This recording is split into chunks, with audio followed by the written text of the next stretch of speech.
Hello everyone. Just gonna get my camera right. Move it back a little bit. I'll wait for a few of you to pop on, say hello, leave me a comment.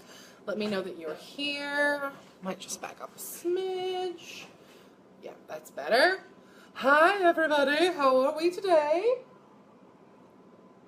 Many people are off at the Australian seminar, and many of you in the States have already had yours.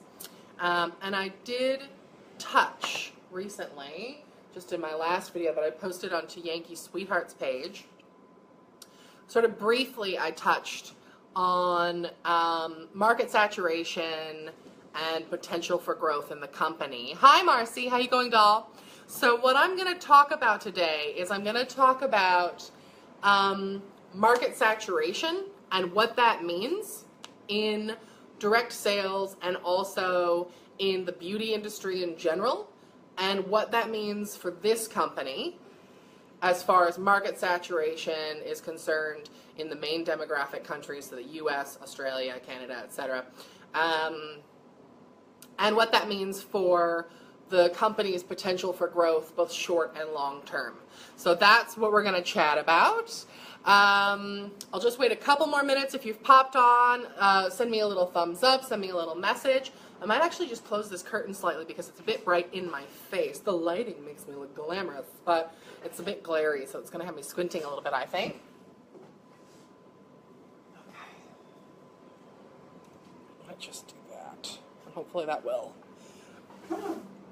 Yeah, that'll be easier for me. Great, okay. So, feel free to ask questions along the way, but you guys, I woke up this morning, probably like 3:30 in the morning. I just couldn't sleep. My brain was so full of stuff. I did end up going back to sleep, but I had been watching so many videos from seminar, and I really wanted to do some math that I'd been meaning to do for a while, because I think that market saturation, and I'll explain what that is for people who've never heard the term before, is a concern that some people have when getting into direct sales. I personally don't really think it's an issue, but I have thought that way in the past, and I can explain why. So basically what market saturation is when the availability within a market for a product or a service meets and or exceeds the need for said product or service, right? So some people might have the idea in their heads, they see this company having this massive explosive growth, and they go, oh, but you know what, next year there's going to be too many distributors, and then no one will want to buy my LipSense because everyone will be selling LipSense, and there'll be too many in my area, and so there won't be any business for me. Have any of you heard or thought anything along those lines when you were originally introduced to an idea such as direct sales marketing or market saturation with this type of thing? Yeah, maybe? Okay. So the thing is, with direct sales, you've got individual distributors in various areas, and they're all, you know, working their business, some online, some not. The beauty industry is an interesting industry. Partly, I've been in it for over a decade, and the thing about the beauty industry that's really interesting is, one, more often than not, we sell a renewable, hi Rita, we sell a renewable product, right? So we're not selling a one-time use product. We're selling something that will eventually run out and people will need again. So that creates a little bit more market viability again. So the basics of this company obviously would be the products that we sell. So we sell LipSense, we sell the skincare, we sell everything else. And there's a huge market for the beauty industry. As we all know, it's a billion, multi-billion dollar industry every year. It's ever growing, more and more and more all the time. So I'm not really worried about the market in general reaching saturation as far as cosmetics are concerned, because the majority of women wear some cosmetics, right? So that's at least half the population, and now more and more even guys are getting in on it, right? Okay, so what I wanted to break down for the general concept of market saturation as far as, gosh, this light is really bright in my eyes. I'm just going to close it even a little bit more, even if it's going to make me not look as flattering. It's distracting me. Oh, okay, I can see now. Okay, that's much better. It's a little bit darker, but it's fine. Okay, so what I wanted to talk about with market saturation as far as, say, the concept of there just being too many distributors in your area, I guess for the most part that's not really going to be the case. Obviously, you've probably seen the breakdown state by state for the United States as to where the majority of them are, and it totally makes sense based on population volume, but also proximity to where the company started, right? Okay, so for example, I think Texas has a huge portion of the distributors, but there's also a huge population in the state of Texas, if that makes sense. So you have to look at your population, right? So I was looking at the numbers because the company has grown massively this year, and now we have, thanks doll, now we have in the States, I may be off by a little bit, but if I remember correctly, what Joni was saying yesterday, we have 160,000, right? So we've got 160,000 distributors in the United States, and we've got a population in the United States somewhere over and above the neighborhood of 300 million, 320 million, but it, you know, for the sake of math, it's easier to use like a round number. So let's say there's 300 million people in the United States, and there's 160,000 distributors. Now we all know that companies like Mary Kay and, you know, bigger, what's it called, direct sales companies, a lot of them have far greater numbers of distributors. But most of them have already gone through the momentum phase of their company. If you've not seen the video that one of the gals did about the stages for a direct sales company, I'll link it below because it's a great one to watch. But they've already gone through their stages of massive explosive growth, and they've kind of plateaued at the stage where they're at, where it's just maintaining.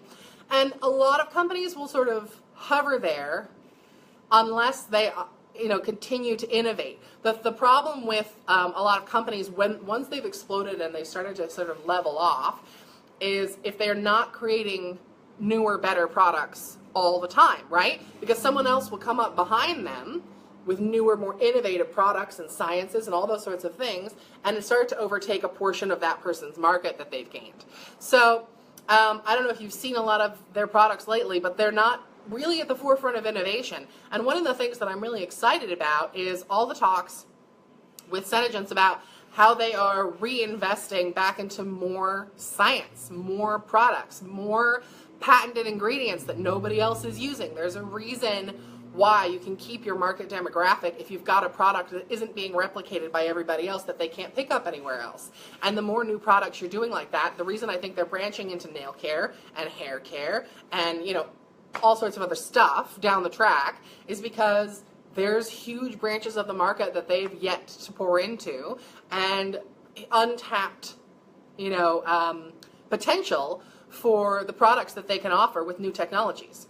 So I personally don't think that market saturation has to be an issue unless, I think people use it as an excuse. They'll say, well, there's too many people in my area who sell it, so it's not going to work for me. But if you sell a product that people use, that's not an issue, right? So, if you look at the grocery stores, or even hairdressers as an example, I am in a town where there are hundreds of hairdressers. And 2.5 years ago, I opened my salon, and I have been doing beautifully ever since I opened. From day one, I have not been in the black. I have made a profit every single month. And I think the reason for that is I set myself apart in the marketplace, like Senegence has set itself apart in the marketplace. It offers something that other people are not offering. I offer a service that other people don't have in an environment people aren't having elsewhere. Here, they're offering a product that you can't get elsewhere. The other thing I'm offering is customer service. Customer service, I don't know how many times I can say this in any of my different videos, but that's what's going to set you apart, because we all have the same products, and what's going to set your business apart is how you market it, how you get in touch with your clients, how well you take care of your team, how well you go out of your way to make sure that when you send somebody something, it looks beautifully packaged and it arrives on time, and you give them their tracking numbers and you make sure it arrives, and if it doesn't arrive, you replace it because it's good business. You just, the way that you take care of your business and the way you take care of your team is going to be what sets your business apart from the person next to you who's down the street selling the exact same product, who says, my business just isn't working. And you're both in the same town, you know, with the same possible pool of client base, but one person's working their business and working their butts off and the other person's not so much because it's not a priority to them. And that's fine. But if you want to be one of those people whose business is working, then you need to be able to be one of those people putting in that effort and setting yourself apart and offering superior customer service. Because you don't have something to set you apart as far as your product. Senegence sets itself apart from its competitors, but you and I, if you consider me a competitor, if you want to, don't set ourselves apart by what we have to offer. The only way I can do that is if I make sure to stock my store and front load and buy things and have things available. You know, there's a reason why with all the out of stock, there are some girls who are just killing it and others who say, well, I don't have anything to sell because there's no colors. The same stock came in for them that came in for you. If you didn't order it because you didn't want to get 10, you know, blue red or like whatever was available at that moment in time, it means down the track you don't have any blue red to sell. You know, maybe you didn't have any colors to swap for other colors, you know what I mean? So it's all about how you look at your business. There are, so I'll get back to some numbers. So what I was talking about is, thank you. Thanks. I do. Thank you, Andy. She said, I don't consider you a competitor. I consider you an inspiration. And I think that that's awesome because that's how I see the other women who are working for this company, as a huge amount of inspiration that I take every day and I use to make my business that much better. And I hope you could do exactly the same thing from me or them or anybody. Looking at the numbers, I had to write them down because I can't remember them all. So looking at the numbers for the United States, I said the United States has 300 million people, give or take, and 160,000 distributors, give or take. So it's a very, very, very, very small portion of the population currently. But if you look at the overall larger scale of what is considered generally to be market saturation, it's 1 to 500. So that number might vary, but what that means is that if there was one distributor for every 500 people, you would have considered yourself having reached market saturation to an extent.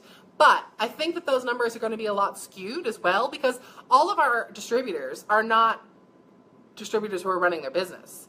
A lot of our distributors are active distributors because they've purchased at least 300 points value, but a lot of people are purchasing for themselves. A lot of people have maybe signed up to buy for themselves, and they've signed up and they've bought 300 points value once, and then 4 months later they're going to buy another 300 points value because they're doing it specifically just for their own personal discount, and they are considered active distributors, but they are not people who are actively working their business, if that makes sense. Does that make sense? Thumbs up?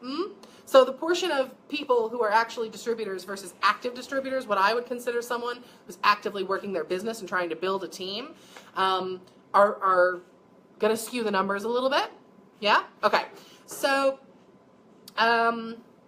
for the United States to reach what would be considered market saturation, we currently have 160,000. 600,000 would be roughly 1 to 500. So if there were 600,000 U.S. distributors who were all active distributors, who were all actively pursuing their business and recruiting clients and selling product, then you would consider the company of having reached saturation. But that also changes if the company is branching out into new products, if the company, which ours is, if the company is overtaking market portions of other companies, like your Avons, like your Mary Kay's, like any cosmetic, Maybelline. It doesn't matter if it's a drugstore cosmetic or if it's a Sephora cosmetic or if it's something you have to get at a department store. There will be people who will prefer our product over that because it's a superior product. So you're going to find people who are coming from different areas. You know, for example, Joni was in Mary Kay when she started, right? So, this is why I consider you a great, oh, thank you. So, you know, there is a reason why I think Avon's growth has actually gone down this year. It's because other companies, and this isn't to knock Avon, they've done a really great job building their company, but what it is saying is that Avon is no longer innovating. Avon is not seen as a company that is creating what's new, what's in demand, what's hot, you know, new science, new technologies. They are seen as dated, and they're being overtaken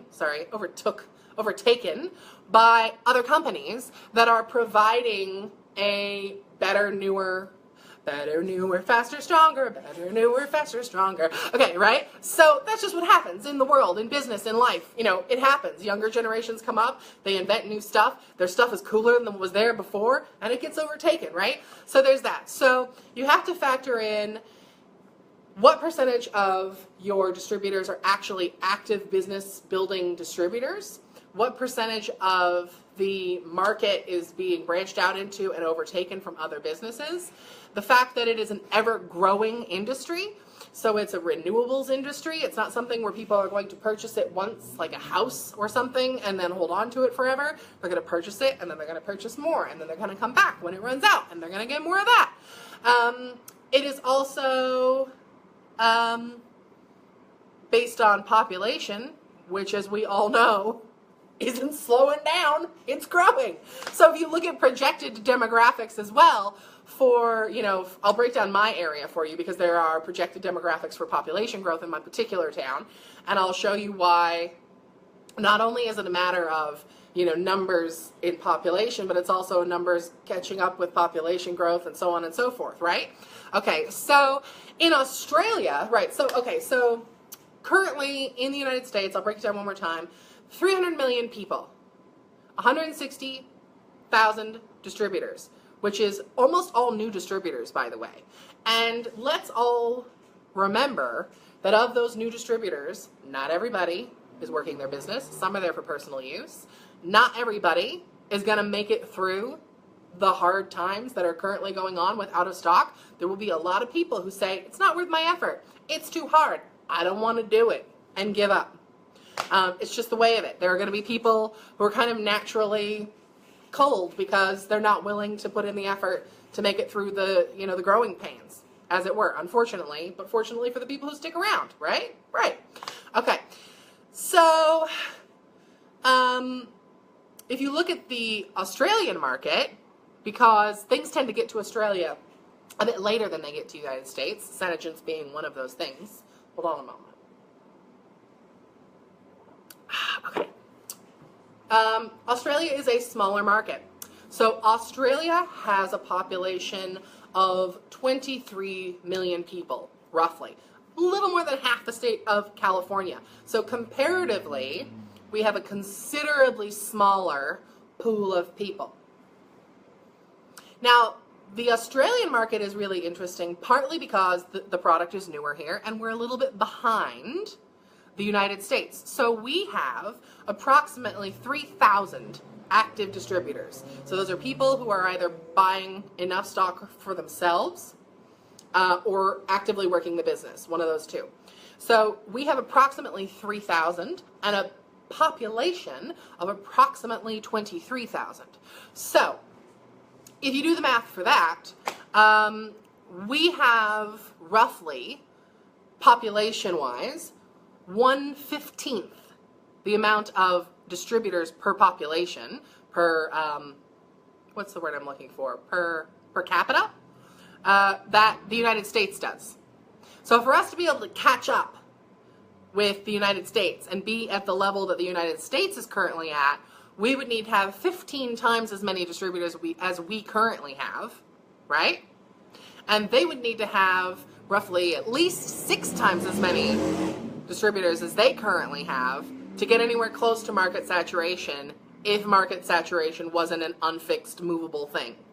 Do we understand? Can I get some like thumbs up and high fives and smiley faces if we're getting, is the math getting to anybody? Is it not making sense? Is it making sense? Leave me a few comments, questions, anything you'll want to go along the way. So I will I will break it down again one more time for my particular area where I personally am currently living.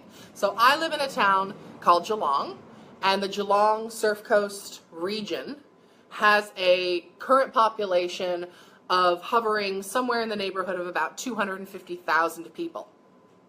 Now, I don't know the exact breakdown. We don't have a breakdown that I've seen. Maybe someone knows. If there is, somebody link me below, that'd be great. Like you do in the States, a map where it's broken down by state. I have yet to see something like that broken down like geographically for Australia. But I have yet to find more than, I want to say, maybe 100 distributors in my local area. I could be wrong. The number could be up or down or either side of what I'm guessing, but I'm just kind of putting it out there as a random guess. So let me look at my numbers again. So we have a population growth here. Where's my Geelong numbers? I think that they're about the same as everyone else's. So we would need 46,000 distributors in Australia to be on par with how many distributors are currently in the United States. Does that make sense? So we currently have 3,000, and to get to the level of market saturation that the United States is currently at, having 160,000, we would need 46,000 to be, in relation to our population, on par with them. So we're considerably behind, which means there's considerably further room to grow. There's still heaps of room to grow in the United States, which I've already shown, because there is a massive amount of space for you guys to still grow. And then you've got the UK. So the UK has just started, and they're even further behind than us. They've got a massive population compared to Australia, for example. Their population is more than ours. I don't know how much it is. If anybody knows, put it down below. But they have hundreds of distributors. Not thousands, not millions, hundreds. That's ridiculous, you guys. That is, oh God, I wish I was living in the UK right now. But I'm in Australia, and it's great here too. This is what I'm saying, is there is a massive amount of potential for growth in the short term and long term for this company. So I want to talk about short-term growth. And if any of you guys have seen the video that was put out, I cannot remember her name, but I think I put it on my Yankee Sweetheart page. I'll probably post it here too. It's about momentum and the various stages of growth in a direct sales marketing company. And basically there's 4 stages. The first one is where the company is formed. The second one is where the company proves itself, gets up to $50 million. Then from there you have a very high jump in a phase called momentum, where the company does the majority of its fast explosive growth in a very short period of time. And then you have a sort of plateau where the company sort of even keels, and unless it's innovative again or it takes over various markets, it tends to sort of level out to an extent, right? We are currently at the beginning of the momentum phase. I would say that with the growth levels the company has had, we've been in momentum for about 2 years, give or take, roughly. If anybody has a differing opinion on that, that's yours. But this past year, the company grew 1,000%. The year before, I think it was 250%, and the year before that, it was 100%. So we have seen massive levels of growth, but nothing like, you know what I mean? You can see it going up in huge increments. The difference between 100% growth and 1,000% growth is insane. So I think that we're probably about 2 years into what is, generally speaking, going to be probably a 7-year, 5 to 10-year growth spurt. 7 years being the minimum, the median range for that. So at the outset, I mean, even if it was a shorter period, we've still got years, you guys. We've still got at least 3 to 5 years to build, and build fast. So if your goal isn't just to get a discount, and your goal isn't just to build like a little team and like maybe just become a maiden and stay there forever. Like, if your goal really is to make this business work, if your goal is that next year when you go to seminar, you have a big fat stinky crown all over your head, because I know that's my goal, then you need to hunker down and make it work. You need to go out, you need to tell everybody about it, you need to, you know, work your network, stock your stock, and sell your stock. Because there are going to be people who get through the out-of-stock situation, and then there are going to be people who don't, because they just didn't want to put in the effort, and that's fine, but I don't want to be one of those people. I want to be one of the people who, unfortunately, this year I didn't go to seminar, but I want to be going to seminar next year, and I want a big old sash. I want a big old crown. I don't know about you, but that's where I want to be. Okay, so how to get there? Hunker down, build your business, build your stock, build your team, network, go out, do whatever it is you need to do to build your business the way you want to build it within your means and within your lifestyle, putting obviously your priorities in order of your family or your, yourself or whatever is most important to you. But I personally want to see how far I can get. Do you know who's signing up on my team? Do you know who the next person signing up on my team is? It's Mr. Yankee Sweetheart. Isn't that funny? He doesn't even want to be in my videos, but he was like, maybe I'll be in your team. So he's going to be joining my team. Yeah, sign up your husband. Who cares? He sees all the stuff that I talk about, and he can see the potential for, not only myself building my business by having him on my team, but having us do it together. He was like, I don't have to do very much, do I? I was like, oh yeah, you gotta work. Baby, you gotta work, right? So, okay. So anyway, I just thought that was really, really funny. My husband has to clear it through work because he works for the government, so he has to, disclose any other companies that he works for. But as soon as he's disclosed it and it has gone through, he's gonna be joining Yankee Sweethearts. So he will be one of our newest sweethearts. How hilarious is that? Okay, so, I just feel like if you've got people, I personally don't really want to be a pushy salesperson as far as signing people up, because if people don't want to be on my team, I don't want them on my team. If people don't want to sell the product, I don't want to force them to sell the product. I have absolutely no interest in dragging people kicking and streaming behind me, because I got places to go and I can't have you on my coattails. I am more than happy to be somebody who is your biggest cheerleader and helps you build your own business and pushes you along and gives you information and adds you to my team and says, yay, let's do this thing together. But I certainly don't have the time, energy, or desire to be pulling people along who don't want to do it. And I don't think you should either. So, I'm putting out there what is available, and those who I think are my closest friends and family, who I love, who I would love to see take the journey with me, I am a little bit more persistent with reminding them that this is an option and something available to them that's pretty cool, and they should maybe take advantage of it. But I'm not really going to push that in that same way on your average person that's just a client or whatever, because I'm not as invested in seeing them succeed, and I'm not as invested in seeing them build their businesses as I am my close friends and family. So that's why I am presenting it to them. I think that you can look at the explosive growth and the out-of-stock issues in a positive way, which is the company is growing massively. We are clearly in momentum. We are on our way to becoming, like Joni said, at seminar just recently, she was like, I fully intend, believe, and have all intentions of making Senegence the #1 cosmetics beauty company in the world.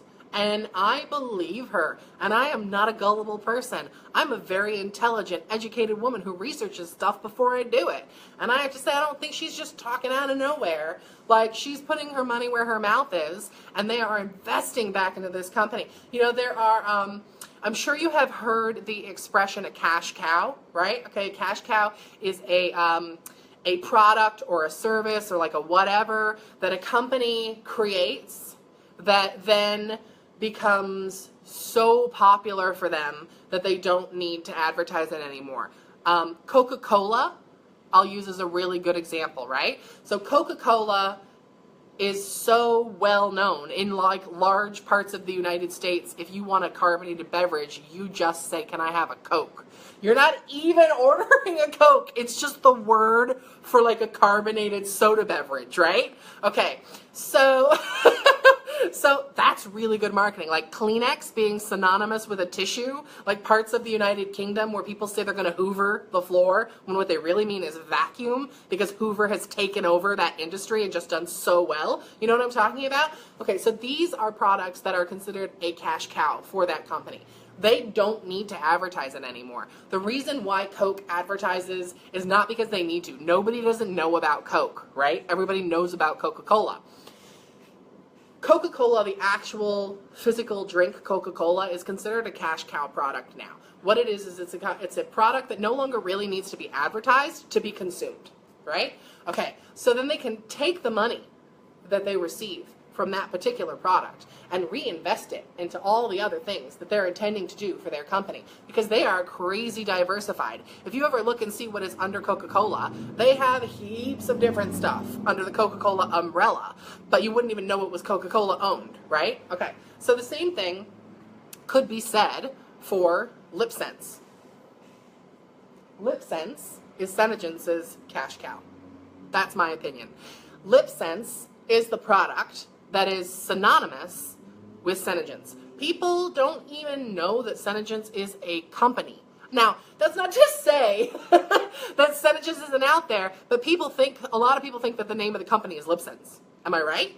Like, you know what I mean? Like, a lot of people do not know we have skincare. A lot of people do not know that we, are offering other cosmetic products, body care services.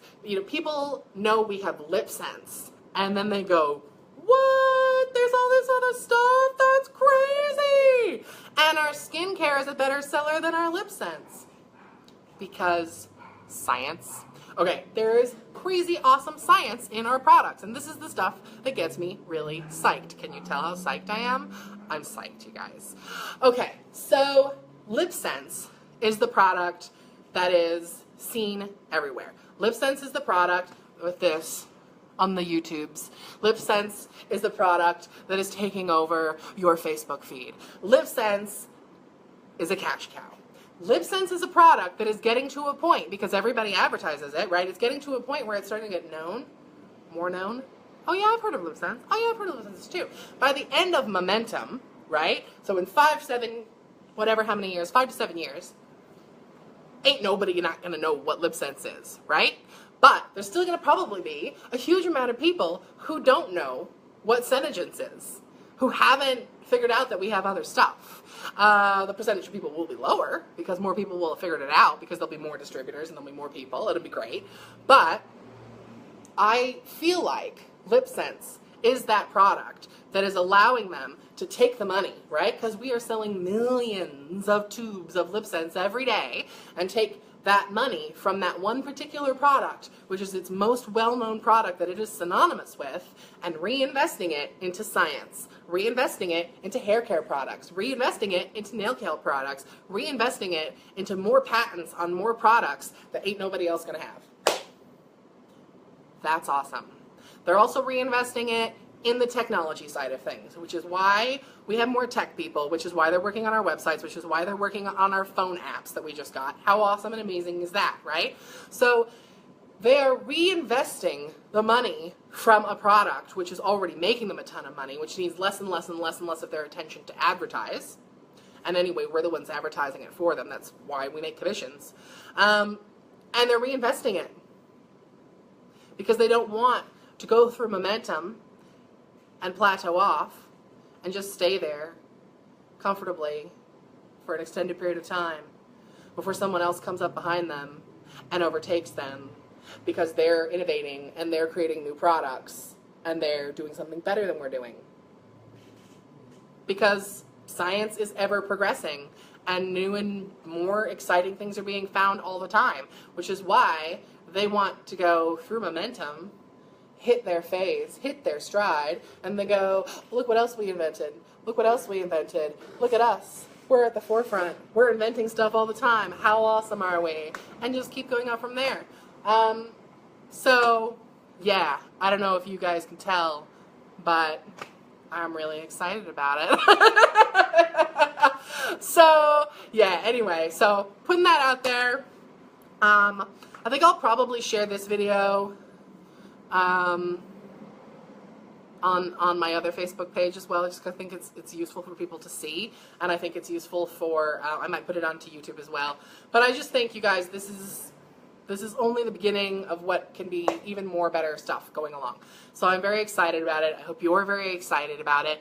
I hope that any of the maths and the numbers that I ran past you to try and explain what market saturation is and why it doesn't frickin' matter, and it's basically up to you as to whether or not you're going to make your business work. I hope that all makes sense to you, and I hope it inspires you to see where we've been, where we're at, where we're going, and what's happening next. Ah! All right, you guys. So anyway, I'm going to get going because I have a client due not too long from now. But I hope you found this to be an informative and interesting video, because I find so much stuff interesting right now. And I have lots of ideas of things I want to talk to you guys about going forward. Anyway, the other thing I wanted to say is that I have a class that I am doing for Senegence distributors.